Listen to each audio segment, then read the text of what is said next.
Hello, Raider Nation. This is Hondo Carpenter, the host of the Las Vegas Raiders Insider Podcast and your Sports Illustrated beat writer covering the silver and black. Great to be with you today. This is training camp report number 9, the 10th day of camp. It is hard to believe we are 10 days in already.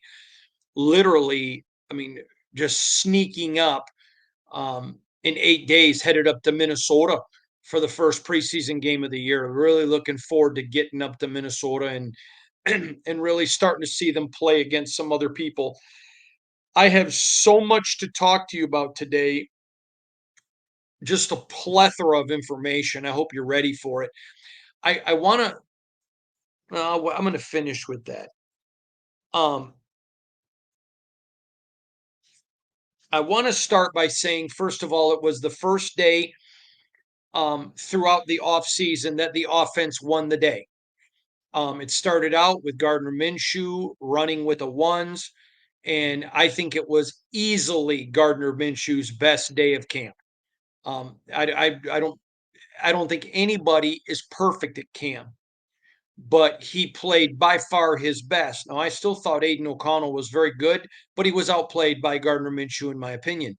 Um, it was a very competitive day, and day 2 in pads, but the offense just came out, and almost from the moment they got on the field, you could hear the chirping, you could hear the talking. They came on that football field looking for a fist fight. They wanted what the defense was serving. And the offensive line came out, they smacked, they punched. It was spirited. It was, in my opinion, exponentially, not double, but exponentially more physical than yesterday. And yesterday was incredibly physical. Um, it was a ball game, and it was football the way football's meant to be played. Very, very physical. The offensive line went right at the defense. I'm going to get into all of that today, but I thought it was important to start because I thought it was Gardner's best time of his time since he's got here. Now, a couple of things go into that. I told you early in camp he had 2 interceptions, and that's not going to cut it with Antonio Pierce. Period. If you're going to not practice ball security, you're not going to be his quarterback. And you could see him today. Did he run? He did, but he was much more controlled, like Aiden O'Connell is. He waited, he let the pocket develop, let some things develop. A couple of bad throws. Everybody has them. They're throwing the ball so much, they'll throw more in a practice than they will in the game. But I thought it was a good day, and I'm not in any way going to diminish what Gardner did or Aiden. Again, both of them good days. I don't think either one of them was great, but they're going against what I believe is the best defense in the National Football League. So considering what they were playing against, I thought it was a good day for both men, but it was clear to me, at least, that Gardner Minshew won the day. And I thought he came out with the ones. Now, again, later on in practice, they let Aiden have reps with the ones where he looks really good. Aiden, again, threw some great passes. He really drove the ball down the field. The way he puts his legs into it. I would say right now that I think Aiden has displayed a better deep ball than Gardner, but I don't think either one of them has a bad deep ball. I think, well, we're going to get into all of that today. I would say it was probably a 60-40 split pass to run, whereas yesterday it was probably 85-80, maybe. So 80-20 or 85-15 run to pass. There was more balance today, a little bit, more pass, but still more closer to balance. And it really gave the offensive line a chance to work on running but a chance, rushing the ball and on pass protection. It was a very, very good day. Again, best day for Gardner Minshew. I want to look at a note here, something why do I think it was a better day from him? Well, he had a couple of underthrows, but his ball security was great. Like I said, and he let the game come to him. I think, and this is personal opinion here, and I do believe this is a thought because I didn't just come up with this thought out of thin air. There was some in the building that felt like Gardner was trying to show, look what I can do, look what I can do, look what I can do. And the Raiders mentality is, we know what you can do. That's why we signed you. Here's what we need you to do. Do what you do within the parameters. And I'm using the term we and all that. Clearly, I'm not part of the team, but I'm speaking with a Raider voice. We need you to do what you do, but within the parameters of what we want done. Now, I've been telling you this every day. I still think if the season started today, Aiden O'Connell is number one. I've told you the last several days, I felt like he expanded his lead, but it was not insurmountable at all. I think Minshew made up ground today. I still think Aiden's won, but Minshew made up ground. Again, very, very good day for him. And not a bad day for Aiden, just a better day for Gardner. The offensive line came out and they looked mad. In fact, at one point, AP jumped on the defense a little bit, got on him a little bit. I think, although I do not believe the defense would admit this, maybe they would. I think they were a little surprised. The offense came out with the chip on their shoulder, and they brought the fight to the defense. It was almost like, I'll tell you a great story. My brother Greg, I love him dearly. I love you, Greg. He came home from the Navy, and I was in fifth grade. I think I was in fifth grade, may have been sixth grade. And he kept picking on me and picking on me. And he's not as big as I am. He's certainly not small, but he's not anywhere near my size. He's not that big. I'd say he's 6'3", 200 pounds. Not a big guy. But he kept picking on me, and my dad said to him, he goes, you need to stop that because I'm not going to stop your brother from fighting back. And one day your brother's going to be a lot bigger than you. And so Greg wouldn't quit. And one day I just wham. I'm in fifth grade. He's in the Navy, but I hit him with all my might in the ribs and ended up breaking a rib. It reminded me of that today, where it was almost like the offense said, okay, enough of this. Enough of this. We're tired of all we hear about is the defense. We're tired about how physical we are. We're tired about how tough they are. Let's go. And they came out and they wanted to fight. Now, that does not mean there were not plays where the defense was not exceptional, because they were. And it doesn't mean that they owned them, like the defense looked like crap. That didn't happen. But they were the better of the two today. And we'll get into more of that in a minute. I was very surprised by Thayer Mumford today. And hear me out on this. You all know that I'm a big Thayer guy. I believe in Thayer. I don't think he's a finished product, but I believe him. I think he's shown enough that you can believe in him. And there was a play where Max schooled him. And hello, Max schools everybody. And Thayer didn't lose his temper, got right back in there, and I don't know, 1, 2, 3 plays later, whatever it was, and he drilled Max. It was a statement block. And Max got fired up about it because that's Max. He wants to compete. But it was so competitive. There was a moment later in practice where Max was screaming at the ref because he felt like he had been held by Thayer. And Thayer just stood there and stared at him, didn't say a word, kept his mouth shut. And it was fun. It was just Thayer saying, I'll be here all day, try the veal, and make sure you tip your waitress when you leave. It was just a really good moment. I thought it was a coming of age moment for Thayer. I really sincerely believe that. Max, ever the competitor, wants to fight. And again, these guys, iron sharpens iron, man. And I thought it was a very good day by Thayer. Very, very good day by Thayer. I thought Dylan Parham had a great day. I thought Andre James had, Andre James, there was a couple of times.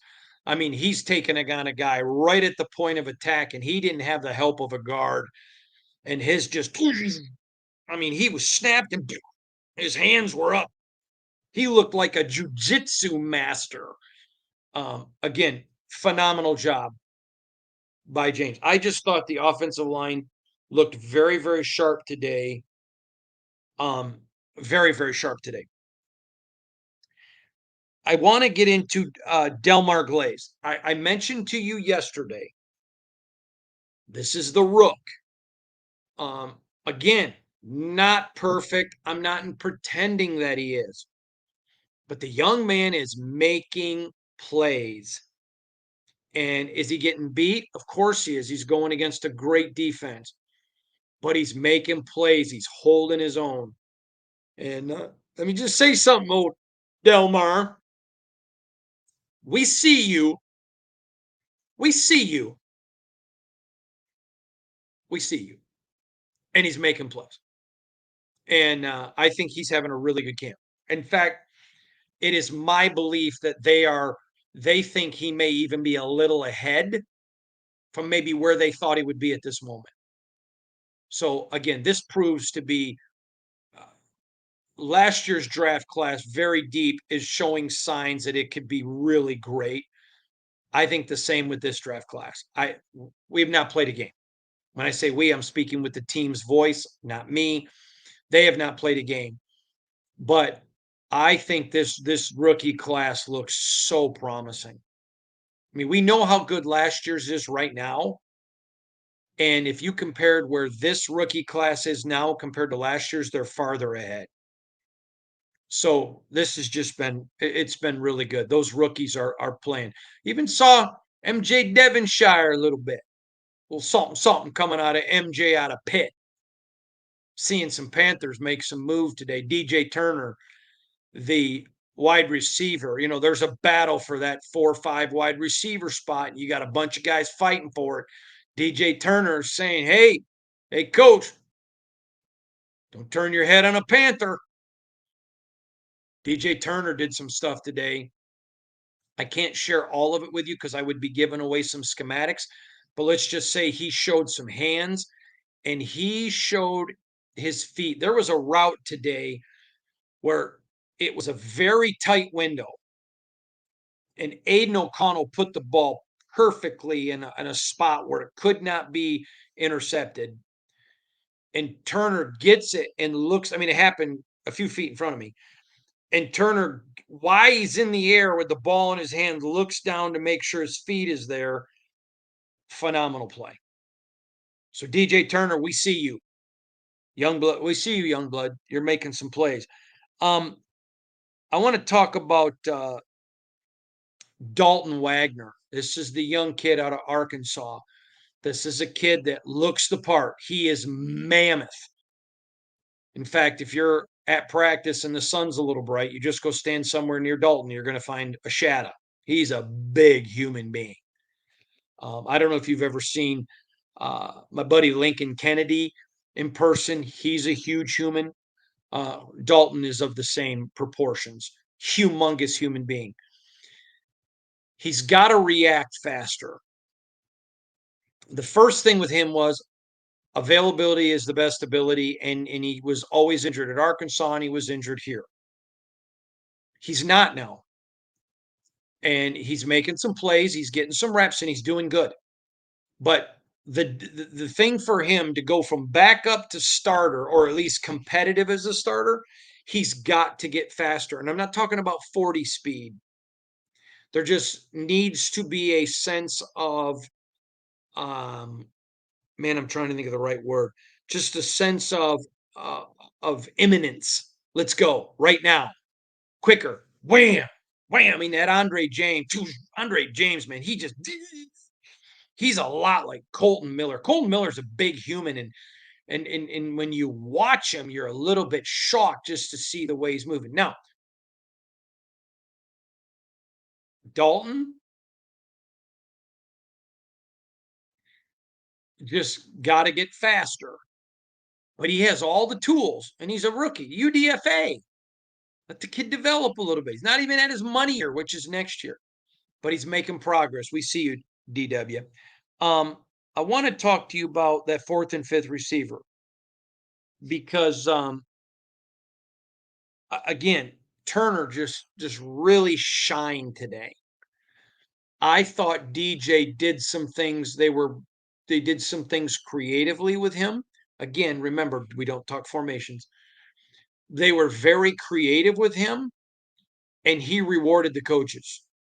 And there was a couple of times where some young guys maybe didn't have the best technique, and he punished them. And he looks stronger to me. Doesn't look any faster. He's always been fast, but he looks stronger to me. In fact, I'm going to ask him the next time I talk to him if he was, but he's doing some stuff. All right, let's talk about the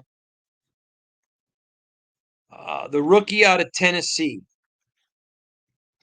He's another wide receiver, Rommel Keaton, 6'2", 191, the rookie out of Tennessee.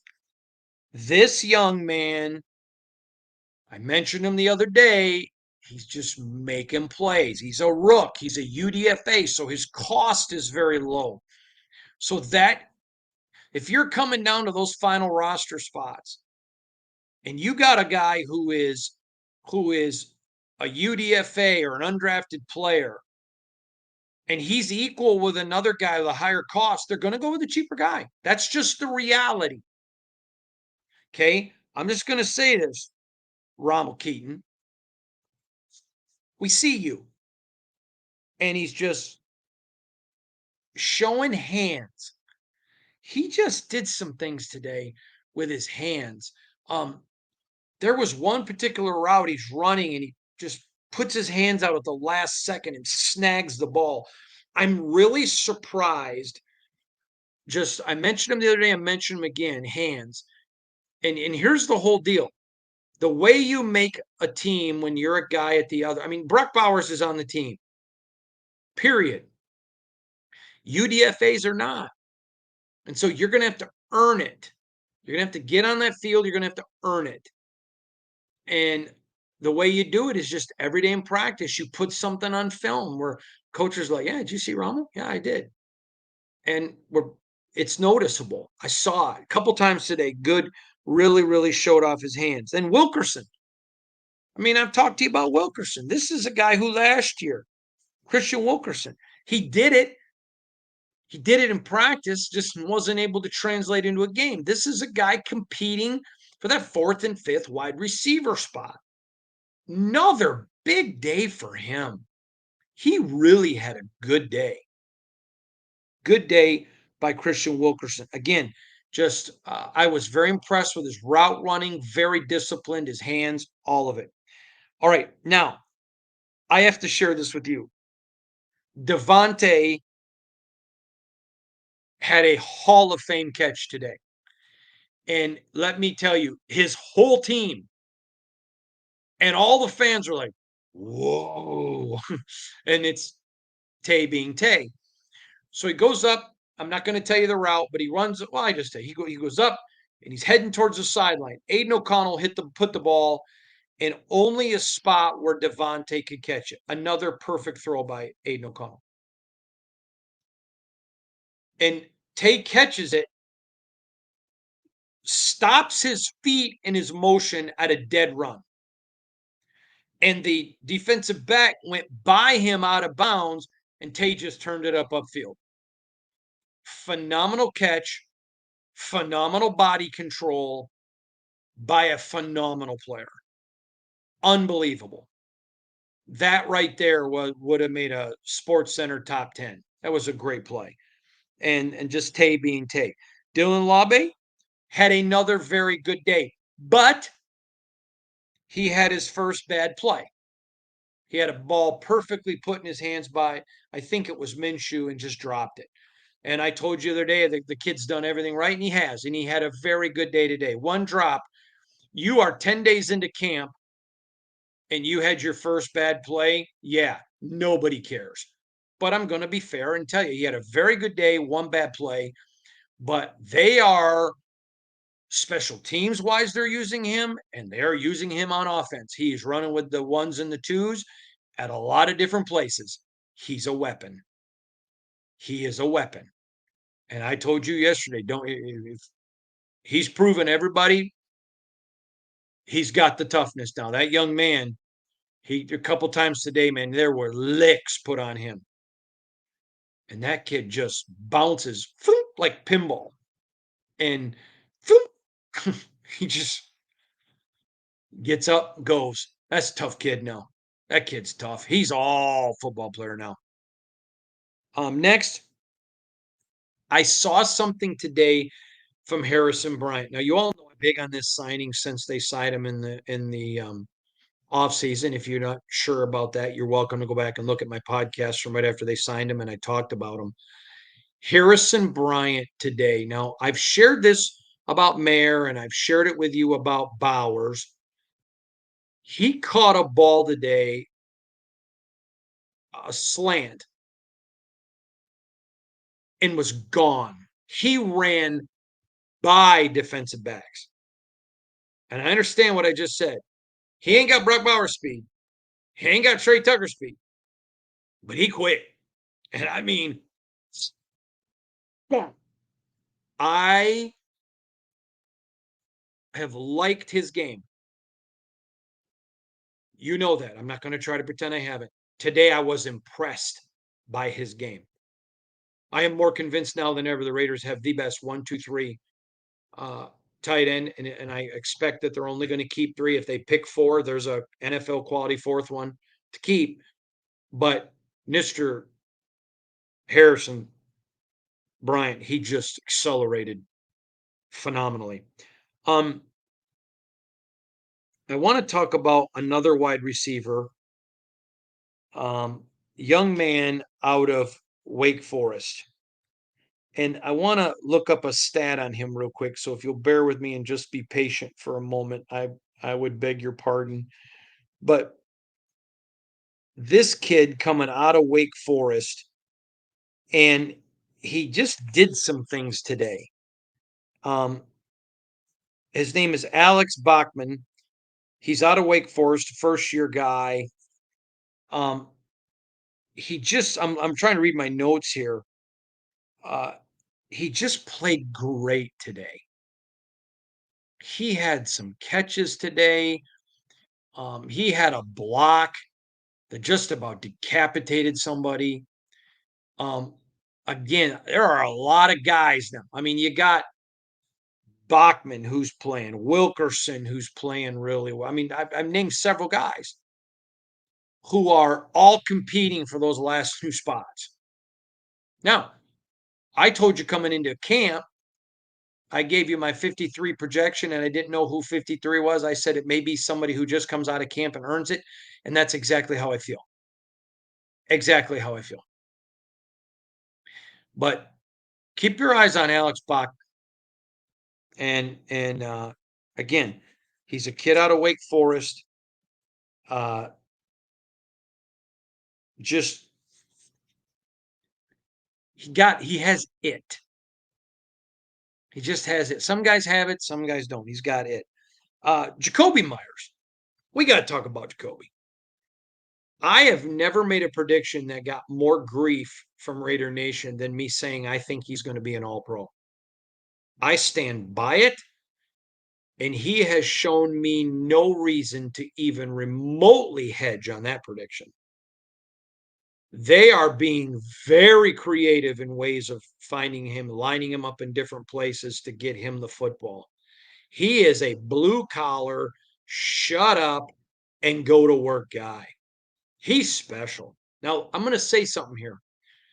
I believe Devontae Adams is the best wide receiver in the NFL. And so when you have a receiver like Tay that is so good, it throws a shadow. And so in the shadow of Tay, you maybe don't see Jacoby in the light that he really deserves. I'm telling you, folks, Jacoby Myers may have had the best camp of anybody. Unbelievable.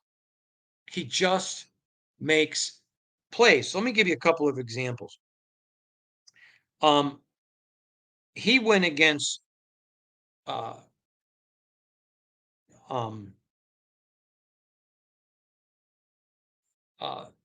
Nate Hobbs today in a play. And I mean, Nate played the ball perfectly. And yet Jacoby just used his rear end, pushed him out of the way, caught the ball, and it just you can't teach that. And it's not on Nate. Sometimes the other side has guys who are really good too. And that's one thing I think that makes Nate Hobbs good. You can play something perfectly, and the other team still has success. But whether it's against JB, whether it's against Jack Jones, Jacoby Myers is playing out of his mind.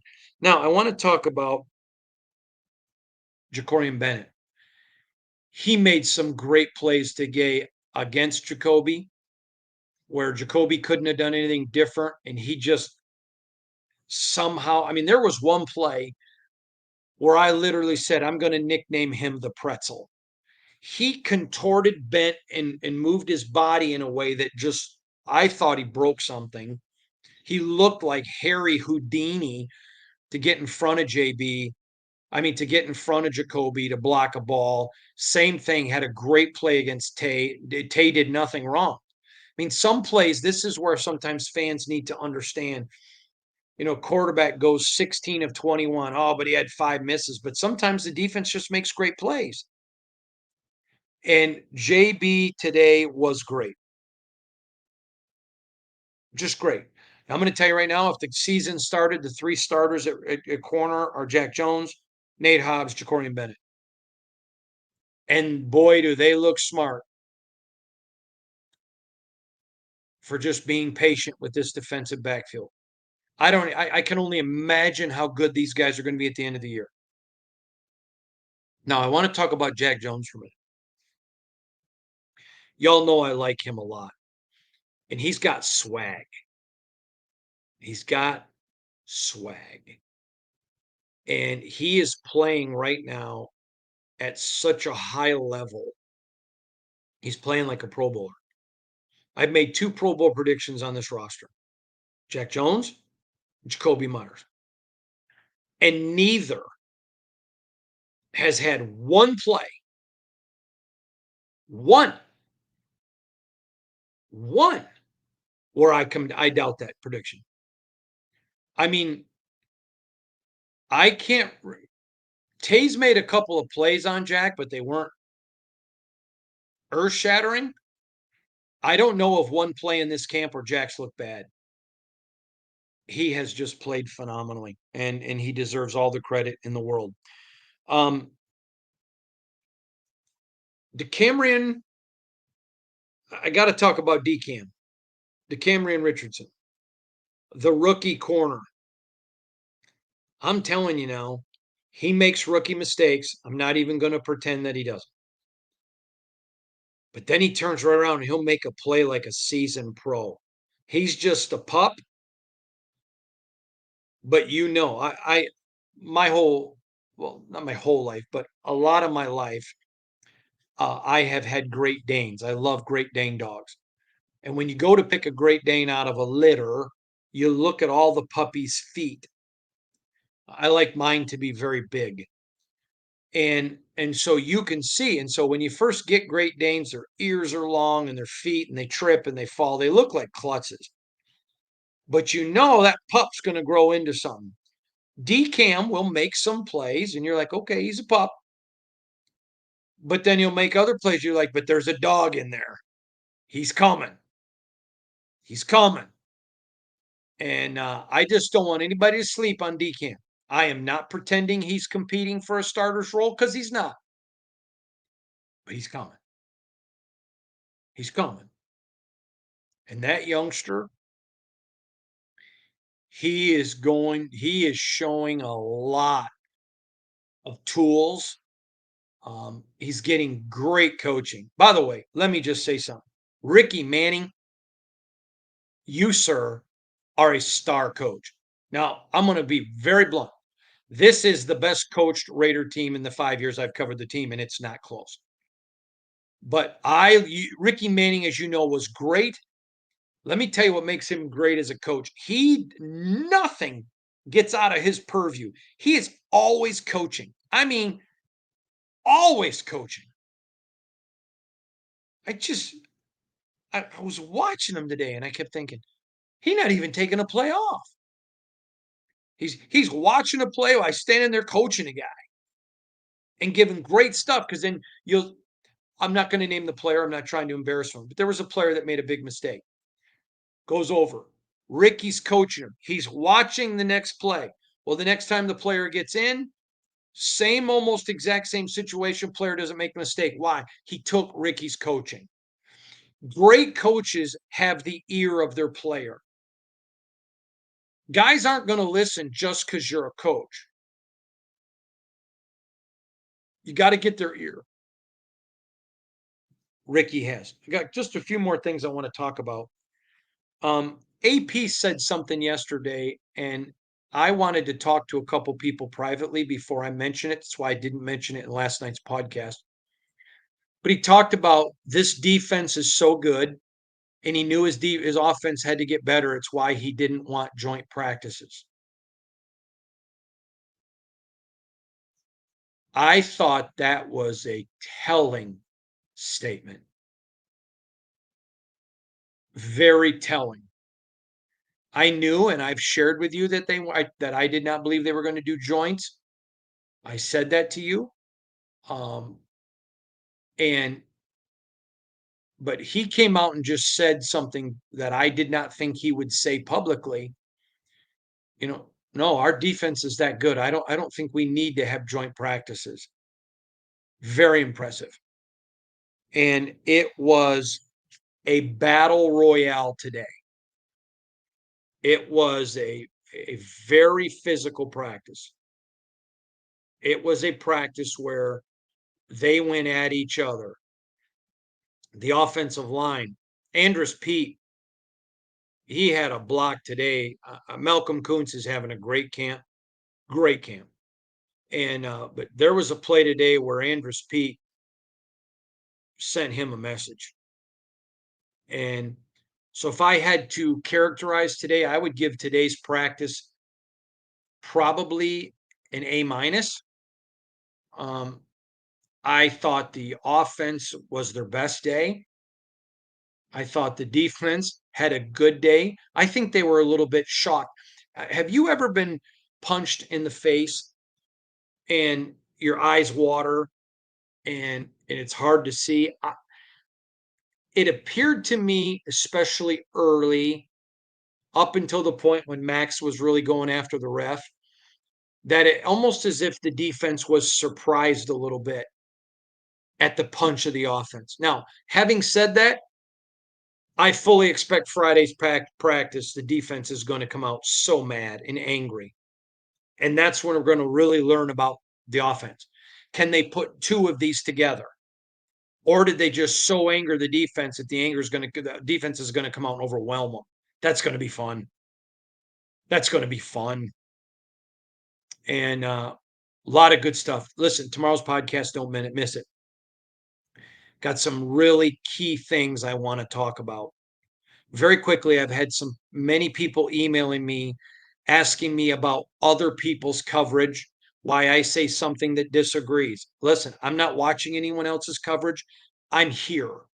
Number one. Some of you are asking me to comment. Well, this YouTuber says I have no problem with other YouTubers. That's great. But I'm here. I'm here. And number two, I'm sure there are some people. I was with Case Kiefer today from the Las Vegas Sun, who is a very good friend and a great journalist. And he talked about somebody got on him because I said that Aiden was better yesterday, but Gardner was good. And he said he thought Gardner was a little bit better. He goes, I even said a little bit better. People have different perspectives. But I'm not commenting on other media, so please don't ask me. Second of all, if you're sending emails, they're not going to get answered if it's stuff I'm already addressed in podcasts. So if there's a chance you want to get it answered or whatever, please make sure you're keeping up on the podcast because I've got to get a voluminous amount of information out. Tomorrow, I'm going to go through a lot of surprises, good and bad, so far in camp. And I'm going to give names, going to give examples, and a lot more. So don't miss it tomorrow.